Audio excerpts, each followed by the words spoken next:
a very important one. So it's relevance.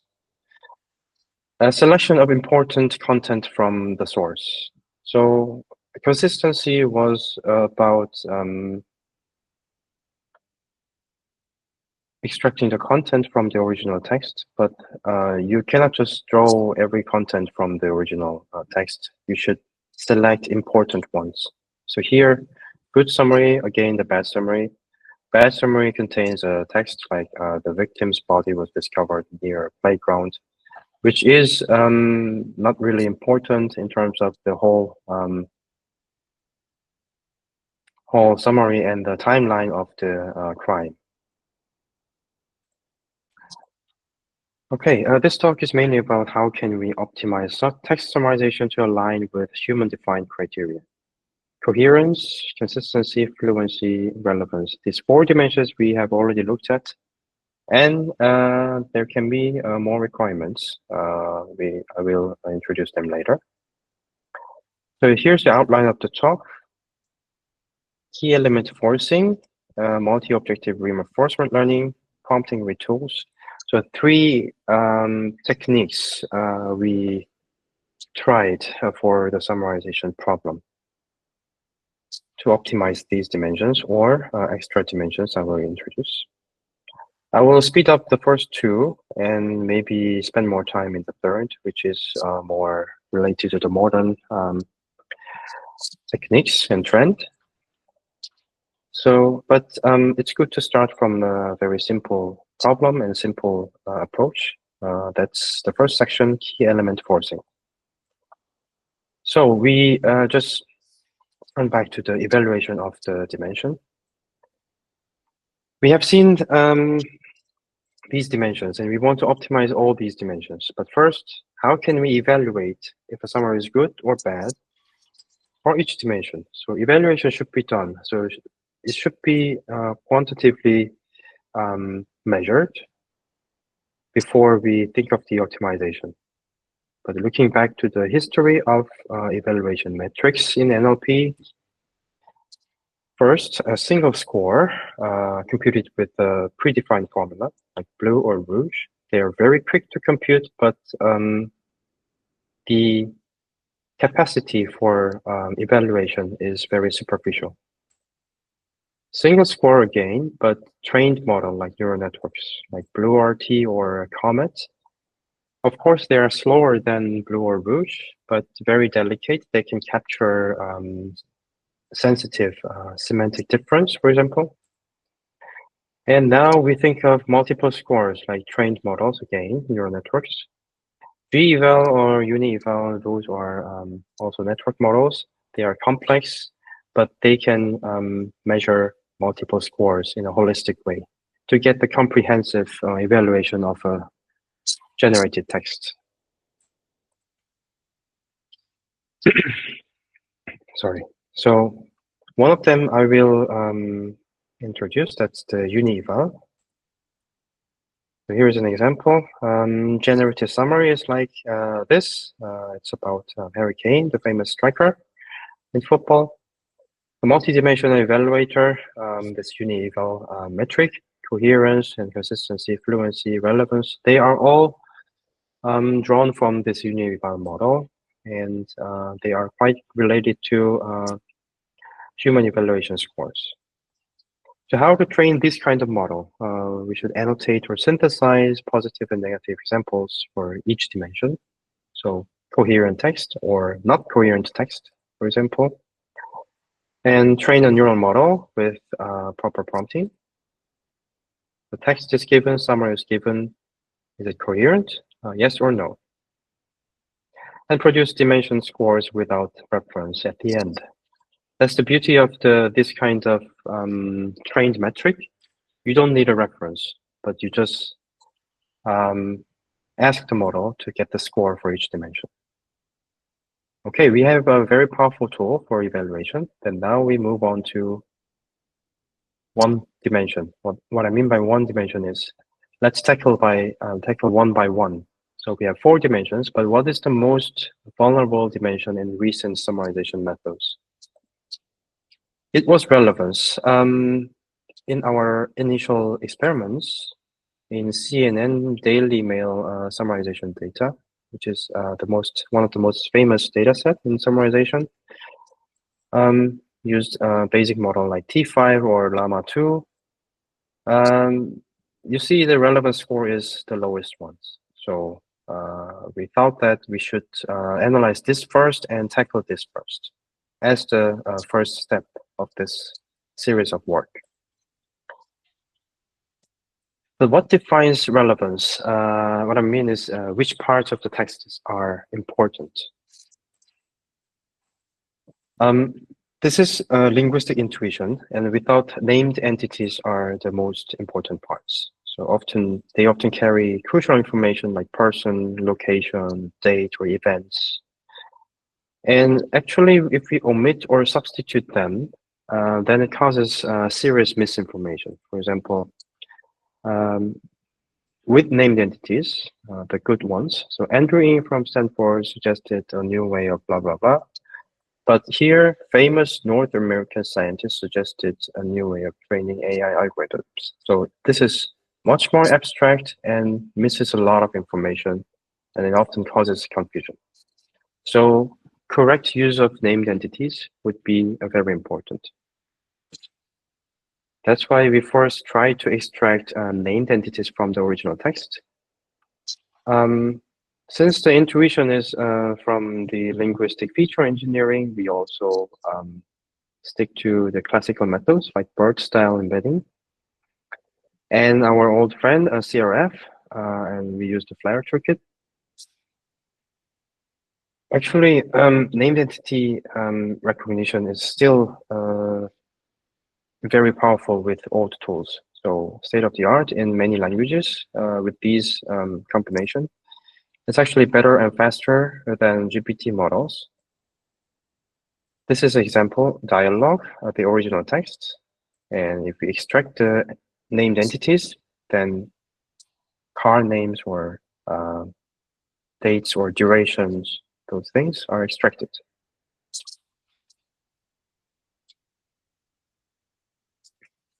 Sorry.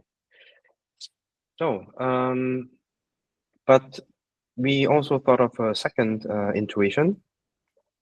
Named entities might be not enough, but well, they are not the all parts of containing. I mean, not all parts containing there are. So, which statements or facts are important in a text? One line that represents a whole text would be a conclusion sentence. So it conveys key concepts and or main argument, and it serves as an anchor for understanding the importance of other parts. Again, we want to extract them. So, and again, we use classical methods like k-means on the BERT embeddings. Top one candidate from sentences closest to centroids. So here is an example result. In this dialogue, the second sentence from person 2 is extracted. It says, "I'd like to rent a Toyota Corolla." This actually sounds good. So this is the purpose of this conversation. Okay, with these features in our hand, we design a prompt, summarize the following text concisely while ensuring the accuracy of important content. Important content means the entities enclosed between these symbols and also conclusion sentence with these tags. Okay, and we give text and let the LLM generate summary.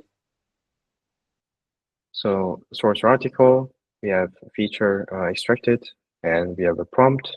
Then we get a summary. So we fine-tune Llama 2 using this prompt with this feature pre-processing step and also the reference summary at the end. Here's an example, the same example here. So the blues are the entities and here is the conclusion sentence. And this is the summary. And also another example, this is not a dialogue anymore. Also, you can see the good summary here. Yeah, some some numbers experiments. So 2 data sets, T5 and Llama 2.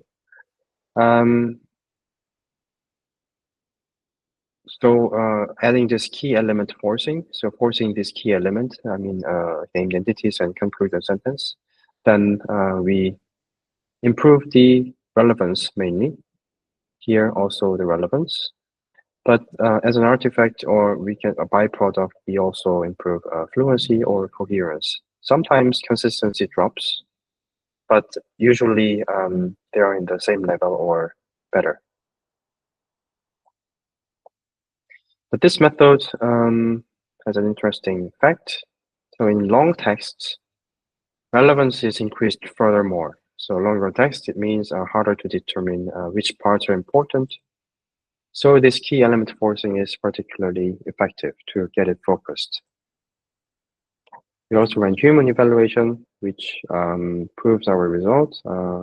After key element forcing, we get the best result. Not only for relevance, for other dimensions. The first set of elements are the named entities. So we checked also the entity recall, how many entities of the original text have been retained in the summary. So more of important entities are included, similarly or better than GPT-4 here in the in the middle. But still, more than 50% are not included in the summary. Then we think of which entities are indeed important. So in training, we actually classified which entities to include. So here are the categories of the named entities in the training data, and the ratio of these entities are higher than 30%, then we keep it. And the other entities might not be important. So, not all of them are important. So these ones we just discarded from the training. Okay, and this is the prompt to check the hallucination with GPT. Why do we check the hallucination rate? Because key elements encourage a focused summary. So that means it's not distracted to wrong or new informations. So less hallucinations. That means better consistency, better factual alignment with the original text. So hallucination drops a lot. So T5, Llama 2, and ours, it's less than 10%. Okay, a simple feature engineering, of course, it has limitations, worse than GPT-3. At that time, this work has been done last year, so worse than GPT-3. So human evaluation, actually GPT-3 was much better. And entity selection is somewhat very naive, as we have seen. We just cut out the 30% threshold and discard all the other entity categories. That means we require knowledge in text domain and still missing many important entities in the summary. That's the potential danger. And what about other dimensions? Like key element forcing is also good for other dimensions like fluency or coherence, but it's just a direct solution for relevance. So that's why we turn to multi-objective reinforcement learning.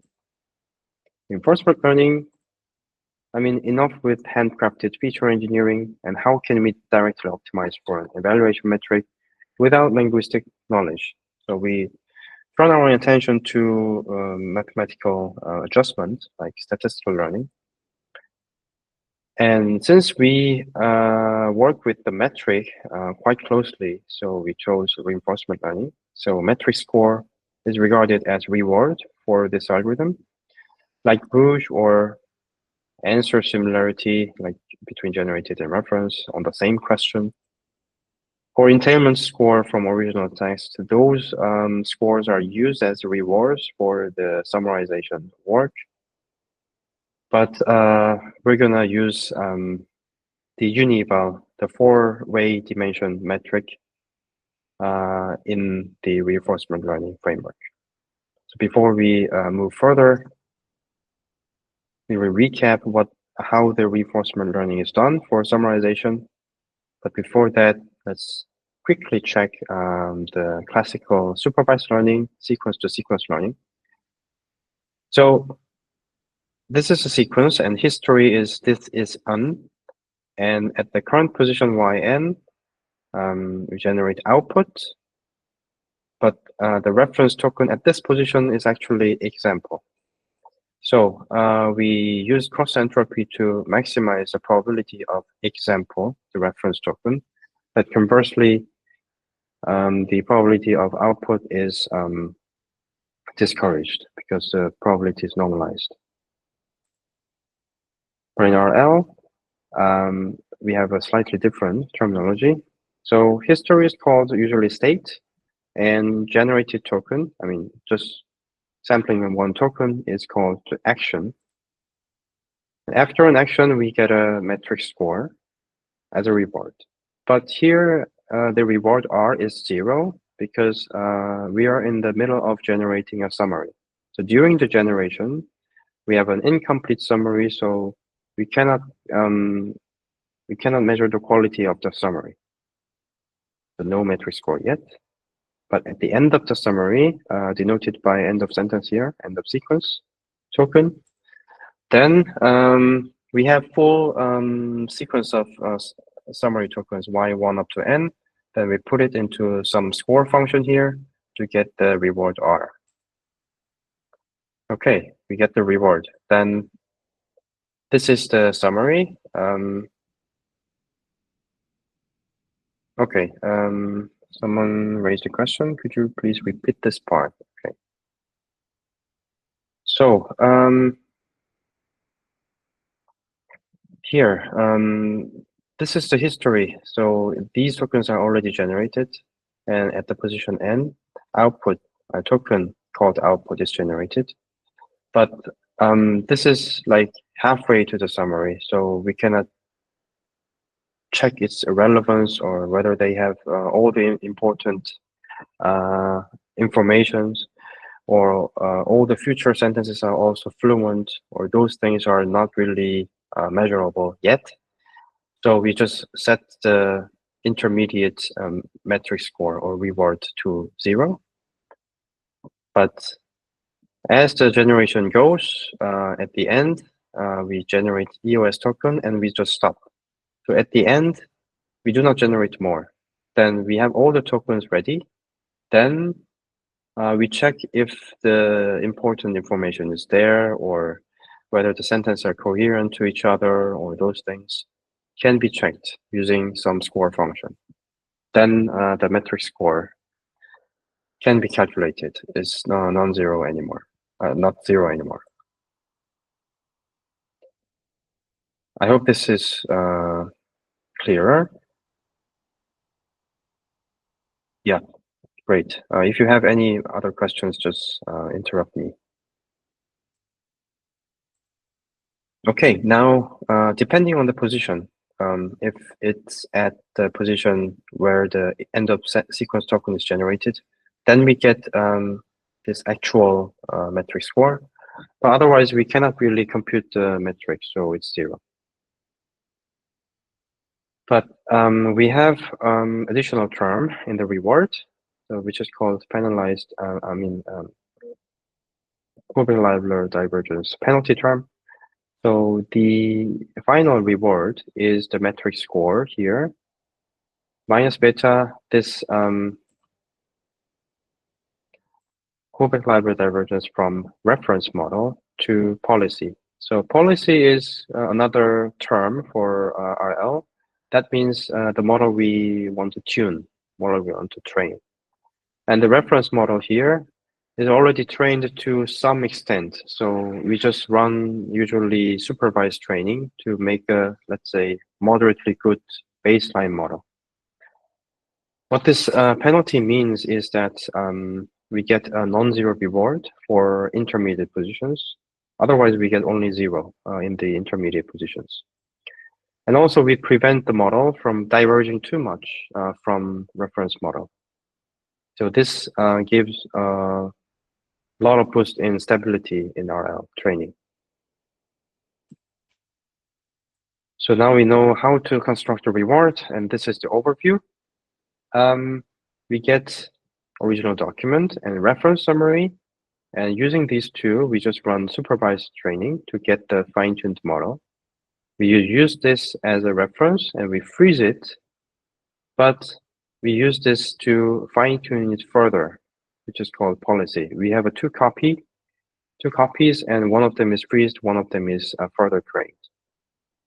And using this policy model, which is further trained, we generate summary and put it into evaluator like UniEval, and we get the reward, and we get the penalty term, and there are choices for RL algorithms, but in this work we use proximal policy optimization. For details of this PPO, it's out of scope, so I will skip it. This is basic framework, how to generate summary and get the reward, and how to set up the loss and so on. But we have a score for each dimension. So how do we optimize all scores at once? So here, original text, and the blue one is the baseline summary, which has low coherence and maybe better fluency and consistency. But with our method that I will present, this red one, all of the dimensions are in the high level. So multi-objective RL. Only this part is different at the right side. So unified evaluator, which evaluates different dimensions, in our case 4. And then it put it into multi-dimensional optimizer, in short MDO, to get this reward. Score now has a subscript D for each dimension.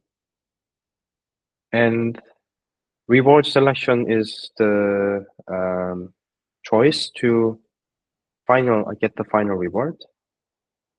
Just optimize for sum of all scores. That would be the first choice.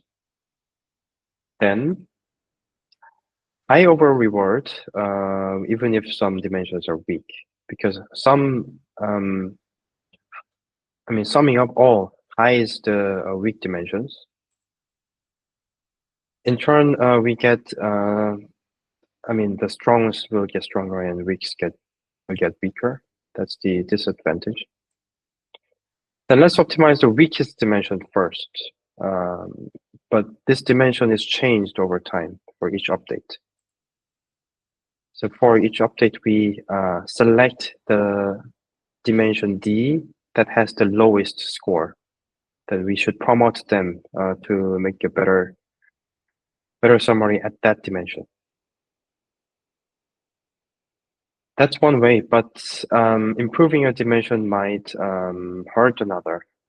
That's the very important issue, which I will also explain in the next section. How can we manage this trade-off? For example, more copying from the original text is done in the summary. Then, of course, you just copy the text from original, then consistency will go up, but the fluency might go down.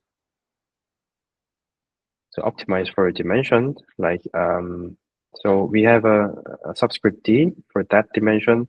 We have a gradient here, and considering other dimensions, like D prime, this is the gradient, geometric view of these two gradients. So they are conflicting each other. They are toward kind of opposite directions. So one of them we project to the perpendicular or orthogonal plane. Then the conflict is reduced, but still is kind of similar to the direction of the original blue line. So we have a compromise between the exact gradient and the non-conflicting harmony between different gradients. This is the last method we have tried. And the example shows a good results. So supervised, just supervised learning. Summary is like this, where these parts are the problematic part of the coherence, fluency, or relevance, depending on this color. But with multi-objective RL, it's very short, but it has all the important informations, and it has no problem in these categories. And these are the experiments. So relevance, fluency, of course, but the consistency and coherence, they are consistently improved by gradient projection. Reward selection also works quite well, but gradient projection is even better by avoiding the conflicts between different dimensions.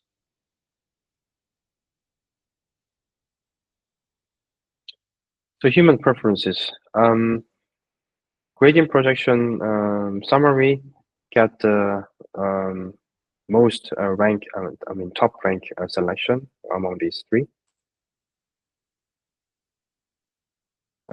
Approximately 7 times more than supervised tuning, and second time more than reward selection. You also have seen in the example that summary length is quite short. These RL approaches produce shorter summaries. So relevance is the key. So it also favored for high coherence and consistency. And length varies by text complexity, actually. The short, we want short, and in the law documents, and we rather make it long in the right side of this plot. Okay, this is quick overview of the MDO, multi-dimensional optimizer. But some dimensions are worse than GPT-4. Compared to the last section, now it's GPT-4. It's done in this year. So some dimensions like coherence and relevance are much higher in GPT-4. GPT-4 is very good at understanding long context and writing coherent summaries. It's very good at that, but also struggles with hallucinations, as you've seen in the low consistency. So our next step is applying multi-objective RL, our algorithm, to open source LLMs. And this RL is relying too much on UniEval for reward calculation. It's fixed for the 4 dimensions, and for other dimensions, like maybe we want to measure other dimensions, and in some applications we focus on other aspects, then we need yet another reliable evaluator, which might need a lot of training data to train a network and optimize toward a single set of ground truths implicitly. So we optimize these 4 dimensions, then we don't have a reference summary for this RL, but except for the penalty term. But like universally good summary, that's the aim for this model, this training. But the good summary can be very subjective. If you look at the summarization applications, and if you want to build such an app, then different user needs are out there, and if you want to do fine tuning individually for that, then it can be very tedious. Reinforcement learning is even tougher in practice. We found that it's hard to make it stabilized. We made it work, but it's not always easy.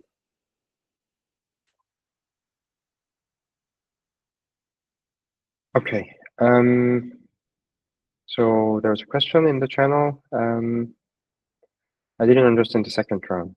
Isn't RL training supposed to produce a policy model that should improve from the FT model? Okay. So the question is about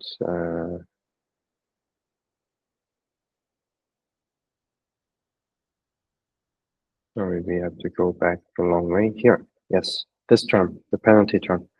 So shouldn't we diverge from the reference model or improve upon the reference model? In other words, supervisedly trained model. That's the question. So actually, mathematically, this RL encourages to make it closer to the reference model. So it's not really intuitive.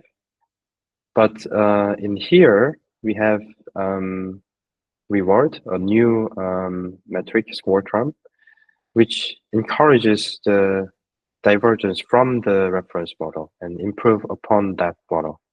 So these two terms are contradictory, but if you just use this term, then training is just not stable. If you use this term, then it's good for stability, but you should tune this scaling parameter well. If it's too high, then there would be just no improvement. It's really closer to the reference model. So it should be small enough to just make the training stable, but give chance to this new term, the improvement term. It's kind of engineering, but this is proved to be a good practice. You can think of it as a balance between the contradictory terms. I hope this answers the question. Because we are running out of time quite late. So I will finish this part first and maybe get the other questions. So the last section, prompting with tools. So far, I worked mainly with encoder-decoder models like BART or T5 or old LLM and Llama 2.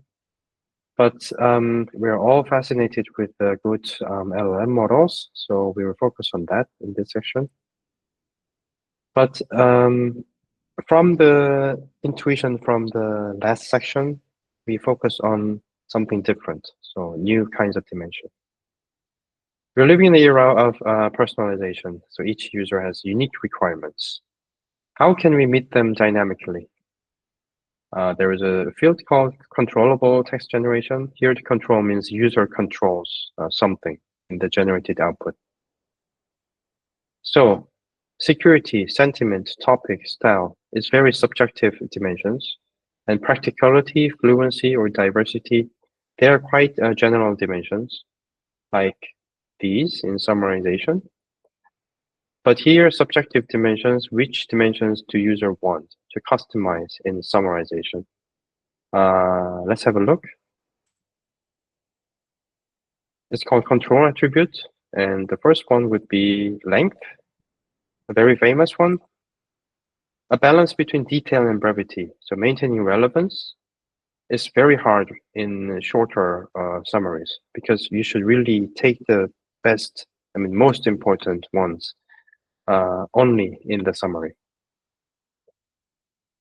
It can be actually mechanically measured. Number of words in summary divided by number of words in the original, this ratio. So long summary, like 23%, short summary, 8%. This is the first dimension we will think of. There's also extractiveness, use of direct phrases from the source. It's good for high fidelity, like in other words, consistency, but can lead to low readability, like fluency. So it can be also measured like number of words in the original and summary divided by number of words in the summary. So in the summary text, how many words are borrowed or copied from the original text? That's the idea. Kind of extractive summary, an example looks like this. The underlined phrases are drawn from the original text, 57% of them. And rather abstractive, this is the antonym of extractive. Abstractive summary would be having less number of these underlined or extracted phrases.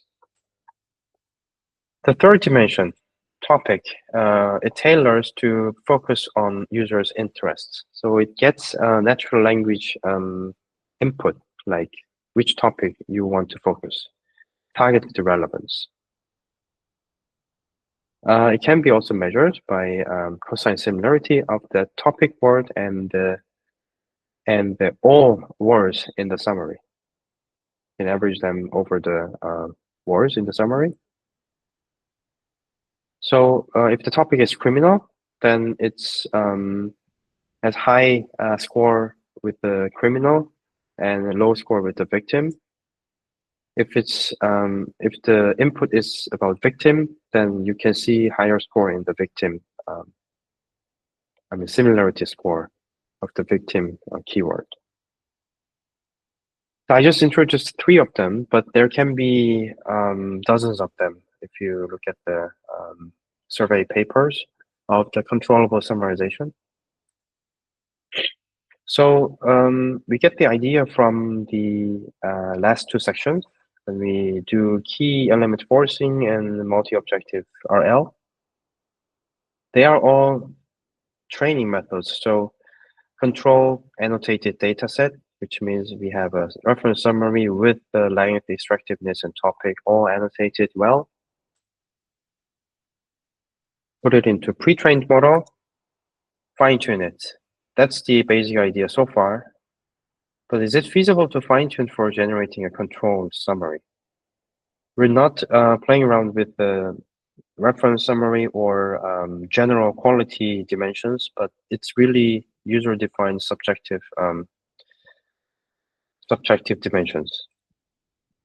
So the answer is not really, because it's really hard to annotate such data. So, sorry. For, let's say, coherence or consistency or relevance, those general quality dimensions, we want to just maximize them to the best state. So if it's 0 to 1, then we want to maximize it to 1. But here, this is user choice. User may want 10% length or 90% or 50%. It's really random. So we need to cover the diverse range of values for each attribute in the training data and must be consistent across different original texts, which is really, really difficult in preparing the data and organize all the annotation process of different people. So we turn our attention to prompting to control. Given an article, we just put some instruction with the constraint about the control attribute, then we get summary. We just expand the input text with the control instruction. Well, it doesn't involve any further fine-tuning, so it relies on the general ability of the base LLM model. If needed, we can explain the attribute, what the topic is, what the length is, what the extractiveness is, or even with a few short examples, short summary, long summary, and so on. But without, not anymore, not more than that. So we avoid serious fine-tuning and we just focus on prompting. So we set the first dimension length and give it a first shot using a basic prompt like this, original text. Summarize the above text in 32.5% length of the text. The first try was not really successful. The length was around 70%. This is from GPT-4o, and even high-end LLMs struggle to adjust the length. I'm sure some of you already know that the LLMs are really quite bad at counting or, enumerating those things. So we can think of just trying again and again because it's natural from the chat interface of LLMs. That means given original text, we get a summary and we ask again because it's wrong. Summarize the above text again in 32.5% of the length. And it gets worse actually, 9% of the length. So we can think of it like this. Does the LLM know that they were wrong if we repeat the request? I mean, normal people know that if they got the same request again and again, even if we deliver the outputs, then maybe something's wrong in my delivered outputs. That's natural suspicion. But LLM cannot do that. So we give some external help. So that means take out the calculator and let the LLM know the exact numbers. What that means is, given a summary, the length, word count of the summary is blah, blah, blah, and the length of the text is around 900. So it is approximately 16.9%. This is exactly calculated by, sorry, word counter and calculator. And summarize the above text again at 32.5%. You know this is different than the target value. And it gets better, actually. It's closer to 32%. It's not really close, but it's better than the first try. But still, we have a room. So we applied or borrowed ideas from the previous literature, like self-reflecting the output of itself. So we just put one line more. Explain why your calculation is wrong after this wrong number, 16.9%. Then it tries to really explain why it's wrong. So calculation is wrong because the article length is blah, blah, blah. And to revise the summary to reach the target value, then I need to do something like this. Then here is the revised summary. And from here, when we calculate the length, then it's much closer to the target value. So now it's around 3% difference. It's good. I mean, we don't even want it to reach the exact 32.5%. We don't care about the one or two phrases or one or two words difference, but at least we should get the closer number to this target value. This is good. So we did some comprehensive evaluation, but evaluation should be done like this. This is a call we claim. Previously, for the control summarization, the difference to the target value after a single iteration of inference, that's the commonly used.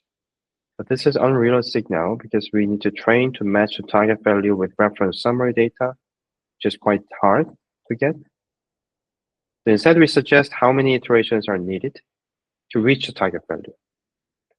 In addition to that, did we reach it at the end? Success rate.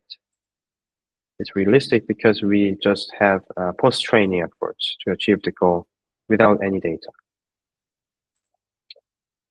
And you know that LLM cost and inference time is getting shorter and cheaper. So it's realistic now. So here are the results. So naive iteration, attribute identification, and adding one line to explain the reason of the error. So incrementally, we have improvements. So maximum data set, documents, and the dialogues. We have two types of input text. And actually, the last method we tried with GPT-4o, we get 100% success rate. And closer to 90% success rate in a bit harder input data dialogues. Llama 3 also has a good job, but it has a better base performance than GPT-4o, but with better prompting, GPT-4o is the best model. We got a good result also in number of iterations. So here in this table, this is number of iterations required to get the target value. X means if it's wrong at the first try, if the length is wrong at the first try, it could not reach the target value in the maximum number of iterations, which is 20.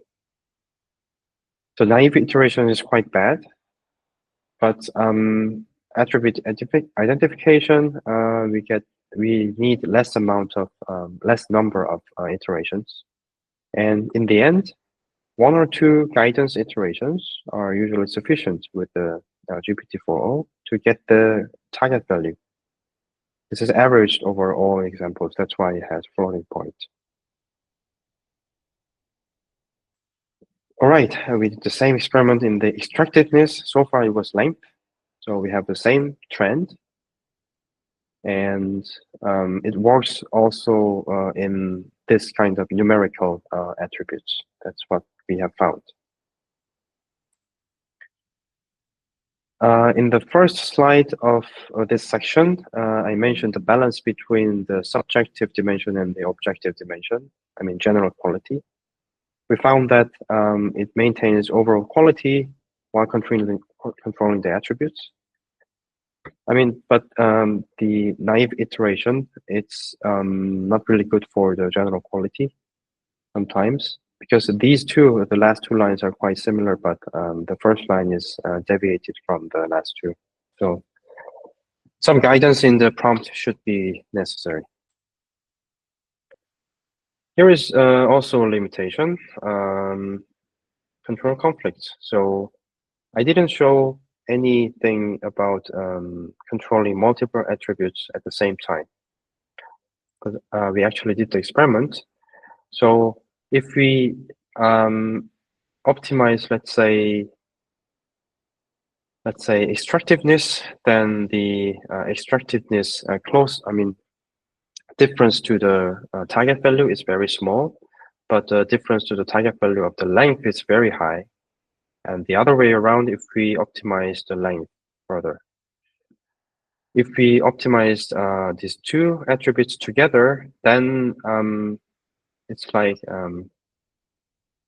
neither of them reach the target value. So this conflict is, we think, quite important to tackle as the future work. So we tried actually agentic approach, like fixed sequence of control actions or dynamic tree search, but none of them were really effective yet. But we believe that this is the next big challenge for the controlled summarization or controlled text generation or image generation or any kind of generation problem.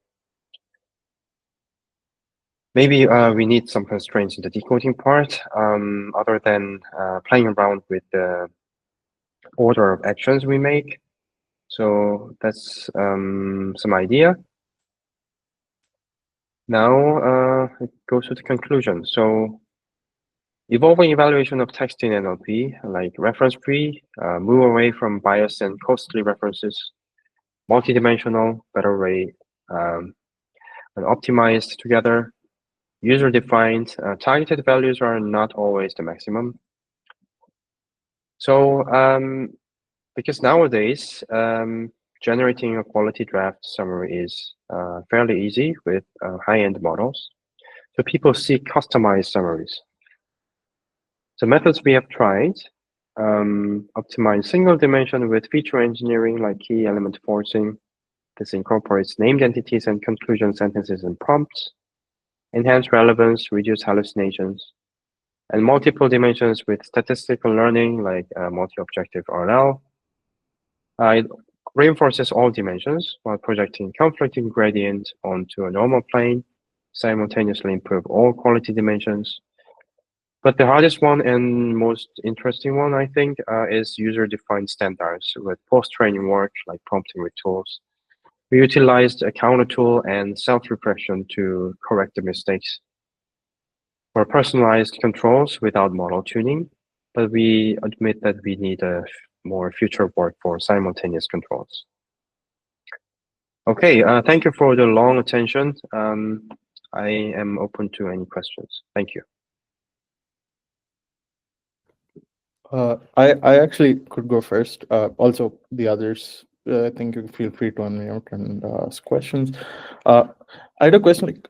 Typically the comparisons that I saw were between, say, GPT-4 and is it correct that those were the base models typically that were compared with, and not the instruct tuned ones? Ah, when we use LLMs, I mean, Yeah, yeah. In the Llama 70, like Llama 270B, those kind of ones. yeah, we usually use instructed ones. Yes. Okay, okay, thanks. So I was just curious, like, there is this tendency for these kind of tasks to be much harder to tune because they've already been tuned with some layer of instruct tuning. Hmm. Would there be any difference if you were to more rapid gains if you were to start with like a base model that's just pre and then sort of focus on this area? On specifically summarization with the four metrics that you spoke about. I hope that question makes sense Yeah, broadly. I understood the question.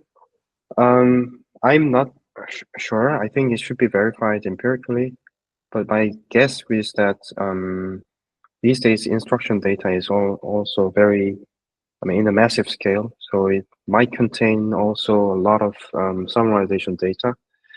But what we have used, like maximum data or CNN, DM, or what was the other one? Build some data. Those are not really in a large scale. So if we just tune this in the base model only, then the overall quality might be worse than that. Uh, so I think we Yeah. need instructed ones with the already tuned with a lot of summarization data. And one more follow-up before I think there's some questions in chat also is Hmm. I think the tendency over time has been that these models are getting increasingly multilingual. Like Hmm. so, Llama I think supports more than I think it's around 8. So do you see that just as an intuition that that might affect these methods as well? Like given the presence of different languages and sort of the expansion of the kind of data that's available, like coding, etc. Or is it helping in either way? Yeah, that's very valid question and practical one. So these models are evolving. Like, I mean, for example, Llama 3 has released 3.1, 0.2, over time with better training methods. So as the model evolves, of course, the first technique, like key element forcing, or even the second technique, MDO, might be deprecated at some point. But still, I think it's relevant if you want to boost the quality for, let's say, non-popular languages. If we have sufficient data for summarization data for that language, for the LLM, we want to deliver a good summarization model, then we need some fine tuning on that language and with some data. Then just merely fine tuning on them would be not enough. Then these additional technique might help. But for English, I think I have to admit the development is so fast, so these techniques might be deprecated quite quickly. Thanks. Yeah, that makes sense. I have a feeling it might still influence. Like these are well designed experiments. So yeah, thanks a lot. Other questions in chat?